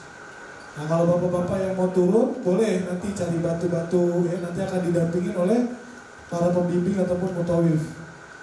Kemudian setelah keluar dari Musdalifah diperbolehkan langsung menuju Masjidil Haram ya tadi untuk melaksanakan tawaf ifadah ataupun sa'i. Kemudian bercukur atau Aqobah ini bisa kita lakukan sudah dalam keadaan tidak pakai ihram. Ya, jadi kalau misalnya kita bisa lolos ke tawaf ifadah dulu, jadi pada saat Aqobah ini kita nggak usah pakai kain ihram lagi. Nah, tapi kalau misalnya kita Aqobah dulu, kita pakai ihram, nanti tawaf ifadah sama sa'inya boleh nggak pakai ihram. Ya, sebaliknya. Next. Masih tanggal 10 Zulhijjah, pagi hari kita jumrah Aqobah dengan 7 lontaran. Jadi minimal pada saat di Musdalifah kita harus punya batu 7 butir. Tapi nanti biasanya di maktab itu dari muasasa sudah menyiapkan batu-batu kerikil yang udah digunakan buat pada saat kita melempar. Kemudian setelah tahallul awal atau tahallul yang pertama, ini kita udah bisa nih melepas pakaian ihram kita.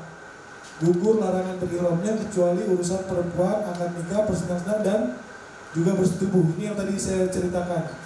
Kemudian next, masih di tanggal 10 Zulhijjah, bagi mereka yang setelah melakukan jumrah Aqobah pada pagi hari, tawaf ifadahnya pakai pakaian yang bebas atau biasa, dan sa'inya juga pakai pakaian biasa.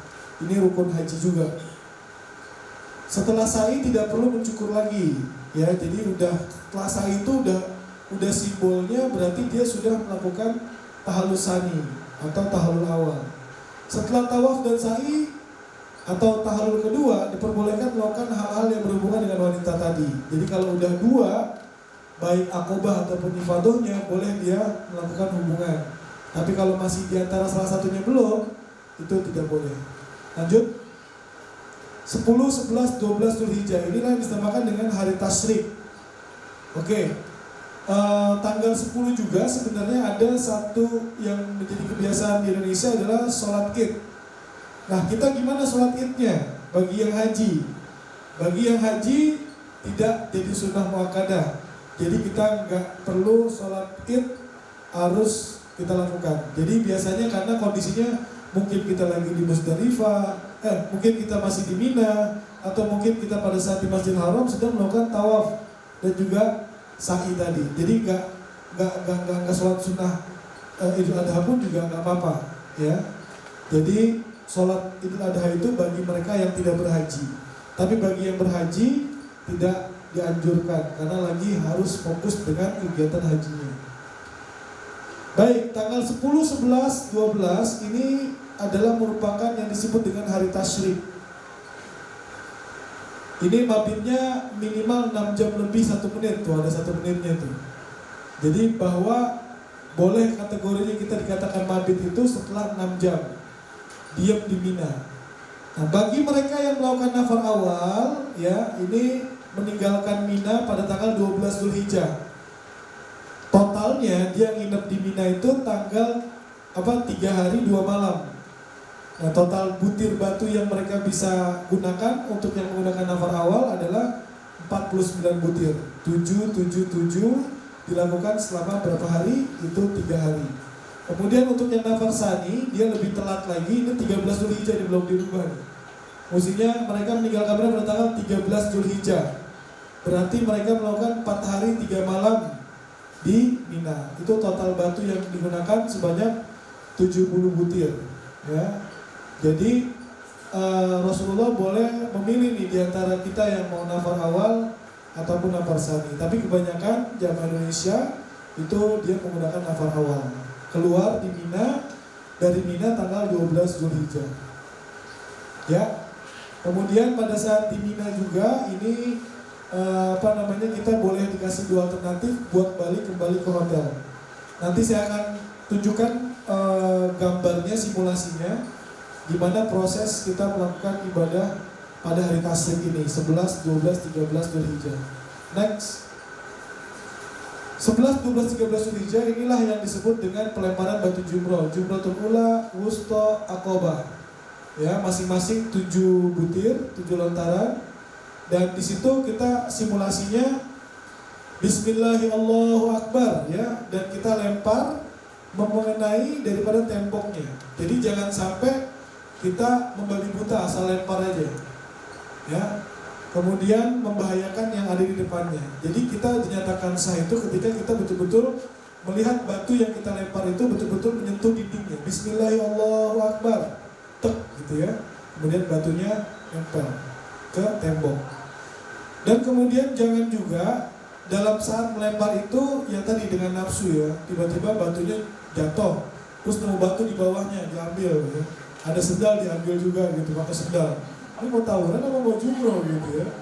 Nah, karena udah saking nafsunya. Sebenarnya jumroh itu adalah kita melempar sebenarnya diri kita, membuang rasa sombong kita, kemudian membuang rasa iri dalam diri kita.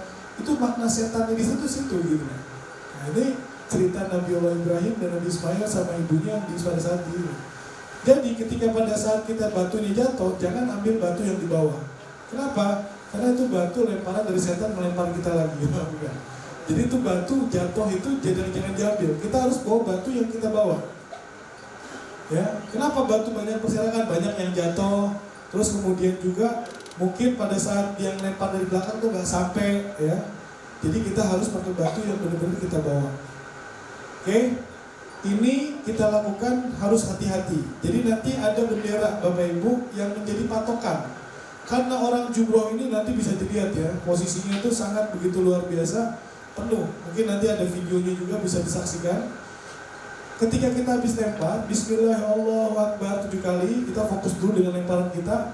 Setelah rapi, lihat bendera di sebelah kanan, kita kejar ke situ. Kita kumpul di situ lagi. Karena banyak yang hilang di sini. Ya, banyak yang hilang, banyak yang ke bawah arus gitu ya. Kalau dulu bahkan banyak yang meninggal ya, karena kegecet-gecet dan mungkin ketindih-tindih sama orang. Tapi kalau pada saat nanti kita lihat waktu-waktunya juga, khususnya waktu yang paling sangat benar-benar penuh itu ketika waktu zuhur, karena itu sunnahnya.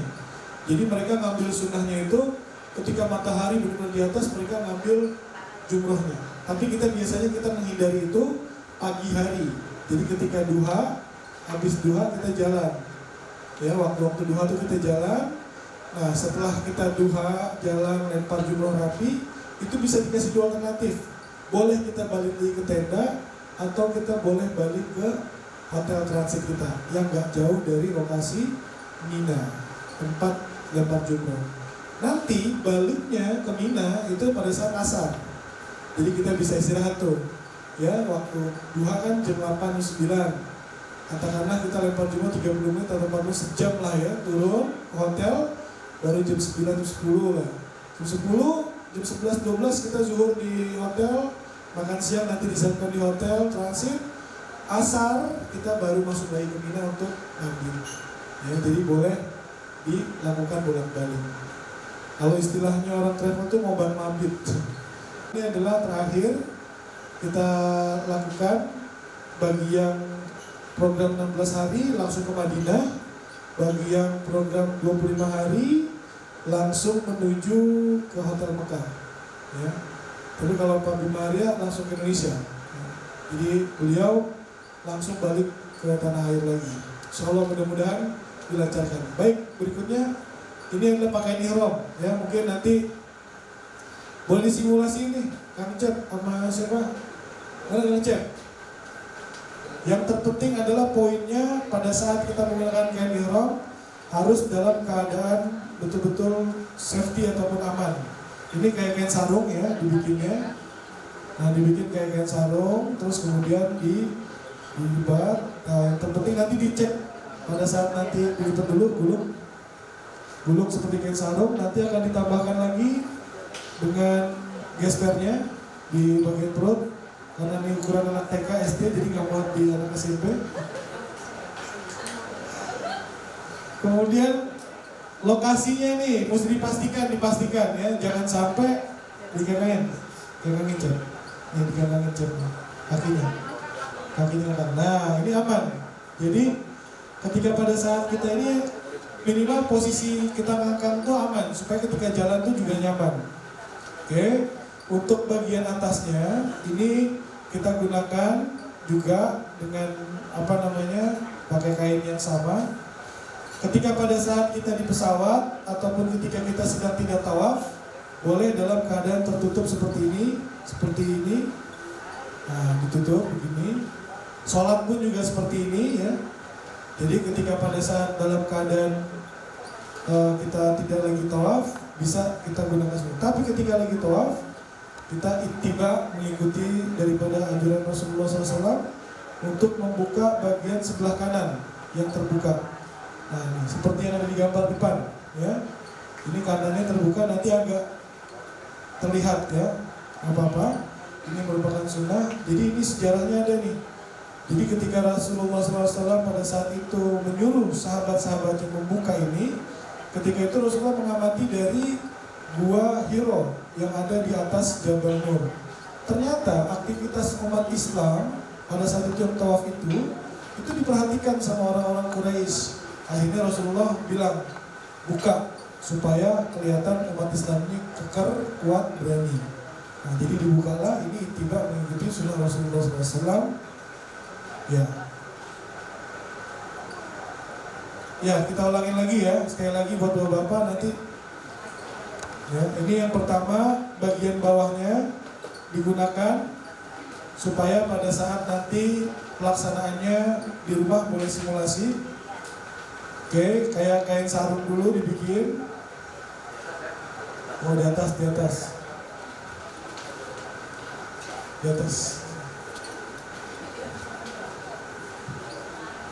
Oke, terus kemudian dilipat seperti menggunakan kain sarung. Nah, kemudian dilipat, set. Nah, posisinya yang penting ketika pada saat melangkah dalam keadaan yang nyaman. Nah, dan pastikan tidak kelihatan manuk dalali ya, karena burung ini kan nggak dipakai seragam. Nah, jadi harus dipastikan banget. Jadi ketika pada saat kita melangkah aman. Oke, ini bagian bawah. Kemudian bagian atasnya kita gunakan pada saat tidak dalam keadaan sholat, dalam keadaan di luar dalam keadaan tawaf, kita tutup seperti ini. Ketika setelah kita niat ihram ataupun setelah kita baca niat ihram, terus ketika sholat pun demikian. Tapi ketika pada saat sa'i kita buka, pada saat ihram, pada saat kita mulai masuk tawaf sunnah atau tawaf umrohnya, kita buka ittiba mengikuti sunnah Rasulullah, dan disinilah posisi terbuka sebelah kanan seperti yang ada di gambar. Nah, jadi ini untuk pakaian laki-laki tidak berjahit dan menggunakan dua helai kain. Jelas ya Bapak Ibu ya, khususnya Bapak-bapak. Terus ada pertanyaan, Ustaz itu tadi nggak boleh pakai wangi-wangian, tapi ini saya udah cuci pakai molto, ya. Itu gimana? Nah, kalau pada saat sudah dicuci di Indonesia nggak apa-apa. Foto Jabal Rahmah, tempat melakukan ibadah wukuf. Cuman kita nggak di padang Arafah seperti yang digambar, kita nggak naik-naik batu, nggak. Ya cukup kita nanti di tenda, yang tendanya ini sudah dikhususkan buat maktab kita, yaitu 111 dan juga 114. Mungkin nanti kita akan gunakan di area dekat maktab kita. Kita keluar tenda dekat-dekat aja, nggak perlu kita ke Jabal Rahmah. Next, ini suasana Mina di malam hari. Ya jadi ini Mina pada saat musim haji ini menjadi kota yang luar biasa indah ya, dengan tenda-tenda dan juga pencahayaan yang luar biasa.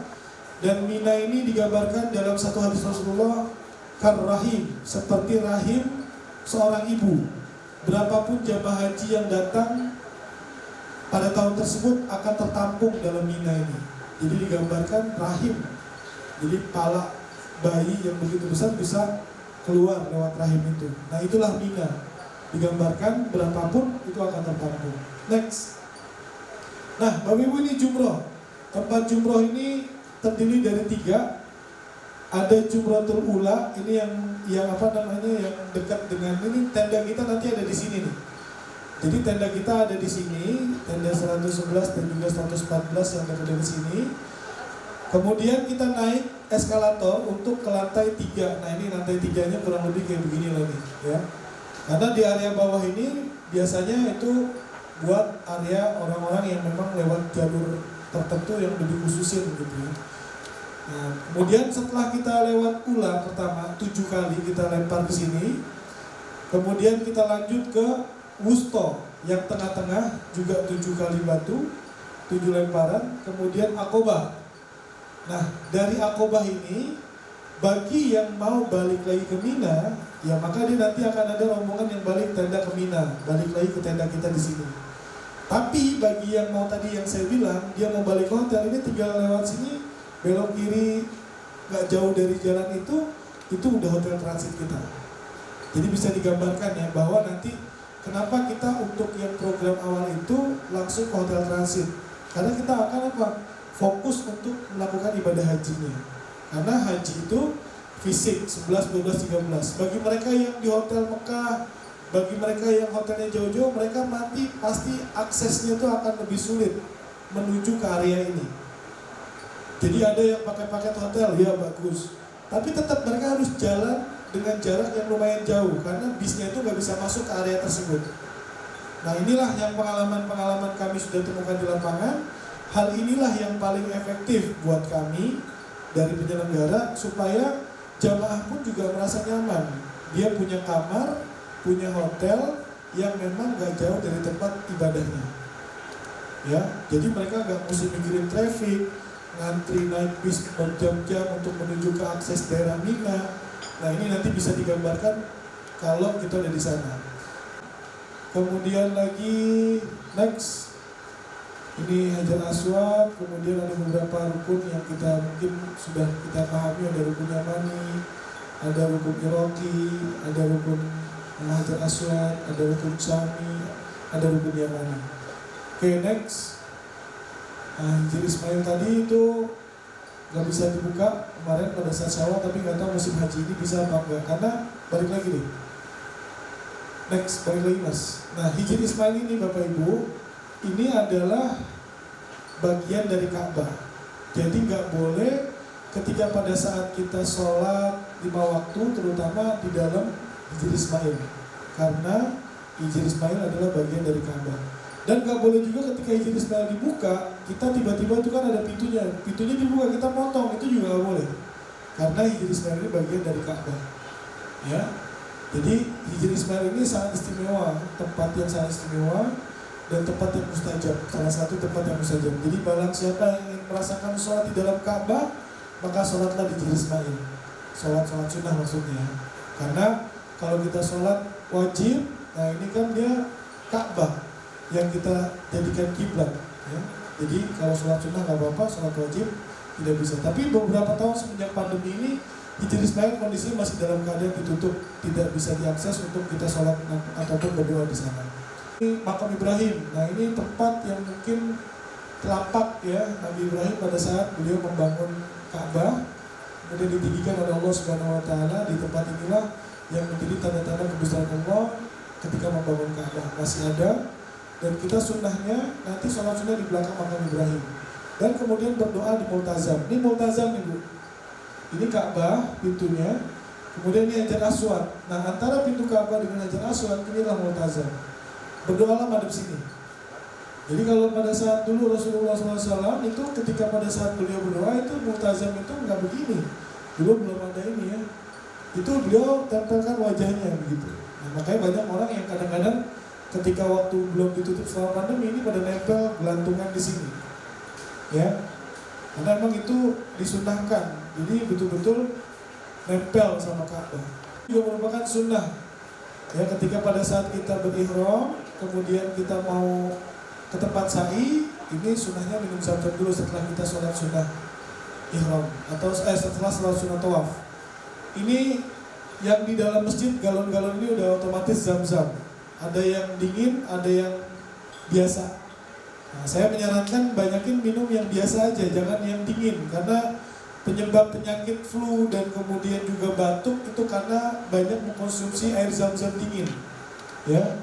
Apalagi belum ada si jamaah yang bawa sirup, ya, nutrisari gitu ya. Sempet-sempetnya gitu ya. Tempat sa'i dari Sofa ke Marwah. Ketika lampu hijau, kita disunahkan bagi laki-laki itu berlari kecil. Nah, buat yang perempuan tidak usah lari-lari, cukup jalan cepat aja. Kemudian pada saat sampai di Bukit Sofa naik ataupun Bukit Marwah kita naik, kita disuruh baca surat Al-Baqarah itu yang kita sama-sama baca. Bismillahirrahmanirrahim. Inna Sofa wal Marwata min sya'airillah.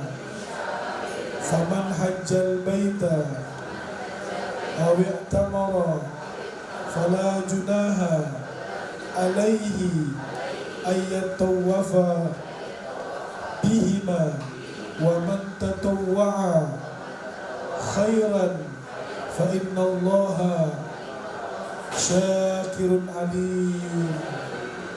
Nah, pada saat naik itu kita disuruh untuk baca doa ataupun ayat tersebut. Ini menggambarkan tentang Sofa dan Marwah. Ketika lampu hijau, lari kecil, yang perempuan jalan cepat. Next. Kemudian yang terakhir adalah cukur atau tahallul. Nah, di sini mungkin bagi yang laki-laki nggak bisa langsung digundurin di sini, cukup simbolis. Kemudian yang perempuan juga demikian. Dan dianjurkan bagi yang mencukur itu yang sudah tercukur. Jadi kalau misalnya dia belum cukur, jangan cukur. Jadi dia cukurin dulu, dia udah tahallul, dalam keadaan dia sudah halal, dia baru boleh mencukur. Ya, jelas ya. Ini adalah merupakan rangkaian daripada ibadah haji ataupun ibadah umrah.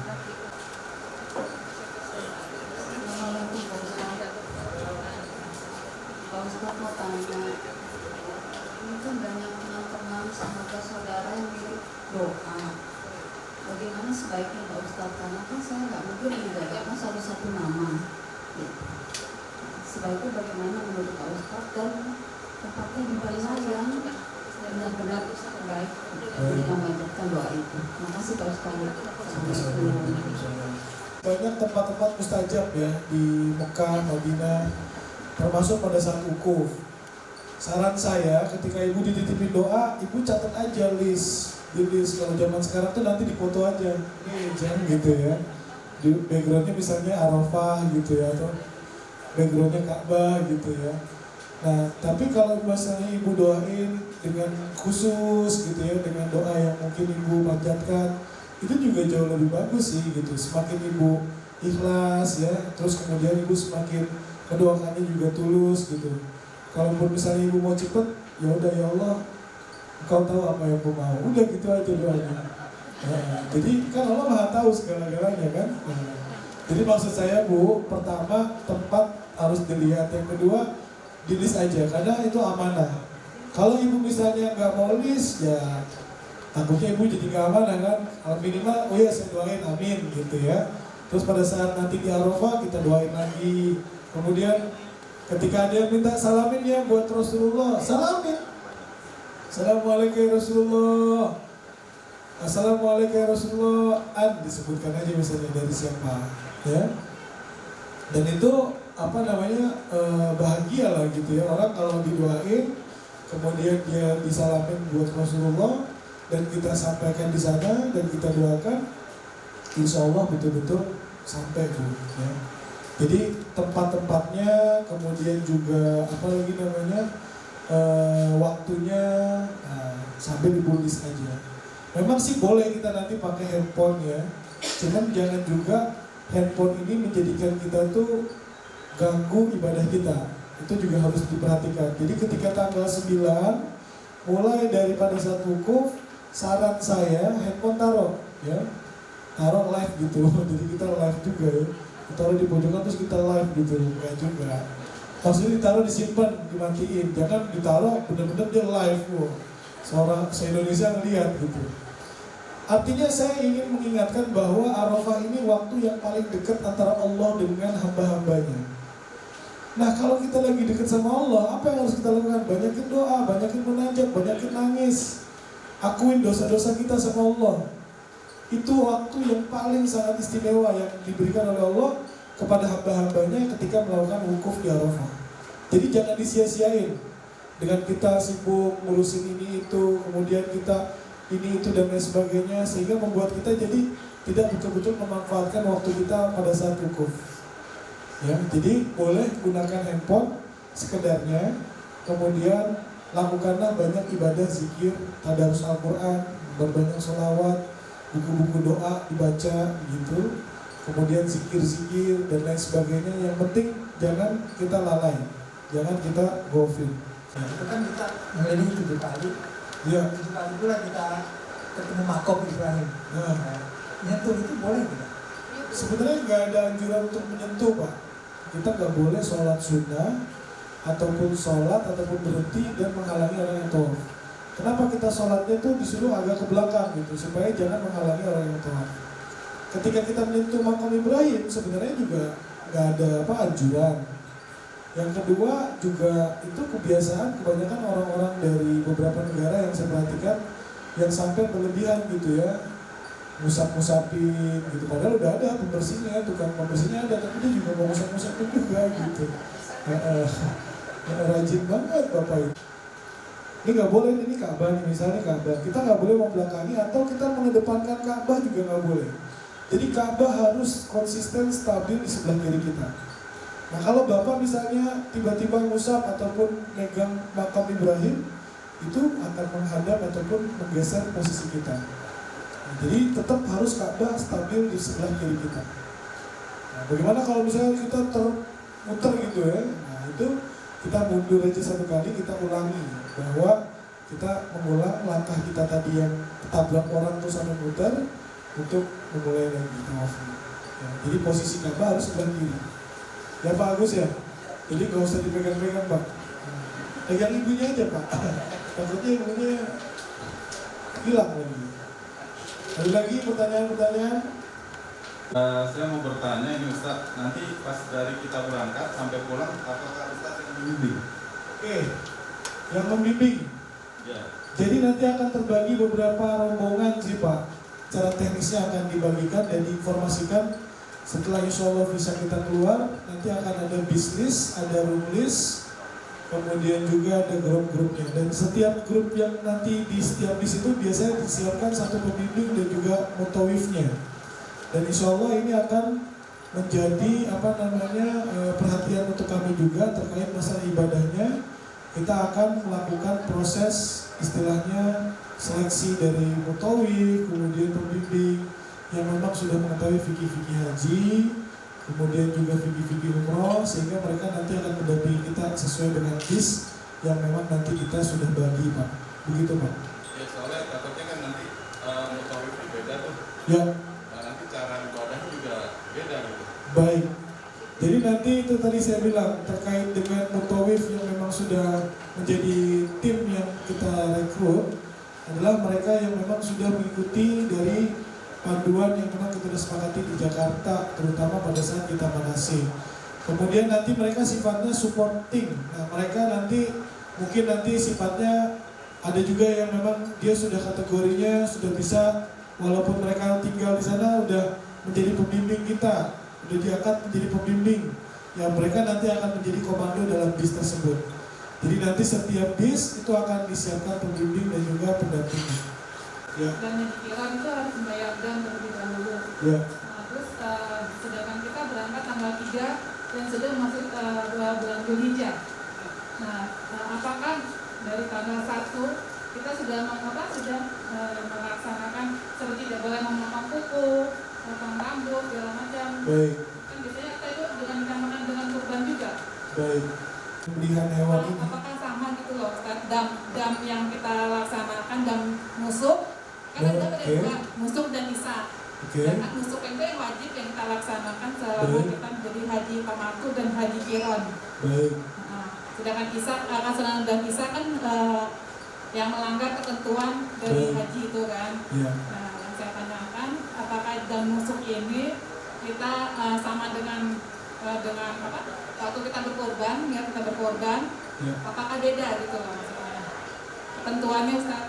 Boleh jawab? Silakan Ustaz. Iya. Jawabannya beda, Bu.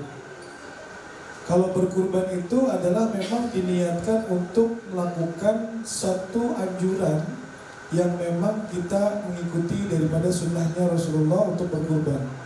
Dan tidak dilakukan di tanah suci pun juga boleh.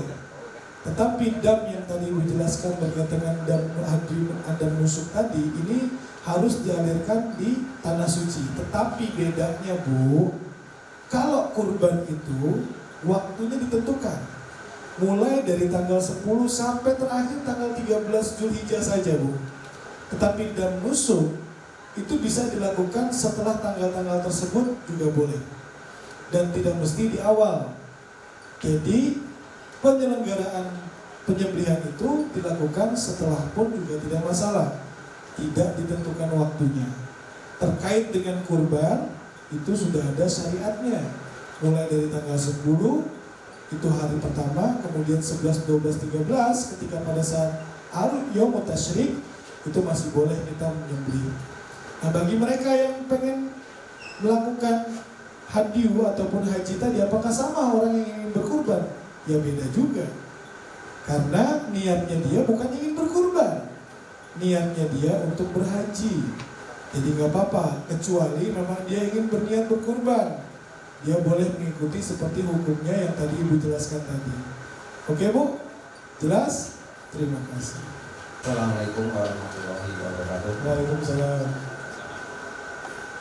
Ustadz yang saya hormati, Siapa? calon haji, jemaah DPT yang saya hormati juga. Permasalahan ikram yang di pesawat tadi, Gus. Gimana, Pak? Kalau misalnya saya pribadi, saya ngambil pakai baju ikramnya langsung di bandara aja. Dari bandara sudah pakai baju ikram, tanpa saya nanti di pesawat ganti baju ikram. Kira-kira diizinkan nggak? Karena saya lihat kondisi dalam pesawat dengan penumpangnya pakai baju ikram itu ribet. Nah, kalau saya sendiri, misalnya bisa sendiri mau pakai baju ikram dari bandara, kira-kira diizinkan apa enggak? Kebijakan dari biro. Ya. Terus yang kedua, saya merasa nyaman pakai baju ikramnya itu dari kain kafan. Oh, diizinkan boleh kan? Masya Allah, Masya Allah. Itu Pak, dua itu. Nah, terus yang ketiga, saya kan lihat di tanggal 9 Zulhijjah itu kan hari Jumat. Nanti kita ada sholat Jumat nggak di Arafah? Itu aja, Ustaz. Terima kasih. Assalamualaikum warahmatullahi wabarakatuh. Kalau menurut saya, perjalanan kita 9 jam, Pak. 9 jam ini bukan waktu yang singkat ya. Dan kedua, kondisinya itu pakaian ihram itu kan tidak seperti senyaman ataupun safety kita pakai baju biasa. Karena AC pesawat itu kan dingin, Pak. Pertanyaannya adalah, apakah Bapak siap dengan kondisi dingin gitu ya, karena keterbatasan pakai baju dan lain sebagainya tadi, yang nanti dampaknya malah Bapak jadi dikerokin di sana gitu, masuk angin. Nah, jadi maksud saya jangan memberatkan sih sebenarnya. Kalau misalnya nanti pada saat Bapak, saya kasih tahu misalnya pada saat nanti waktunya 3 jam atau 4 jam sebelum, nah itu Bapak ketika orang belum pada sibuk ganti ihram, boleh Bapak ganti di pesawat. Ketimbang Bapak dari Jakarta sudah pakai ihram sendirian gitu. Nanti orang imigrasi lihat nih lagi acara pakai kaos ini.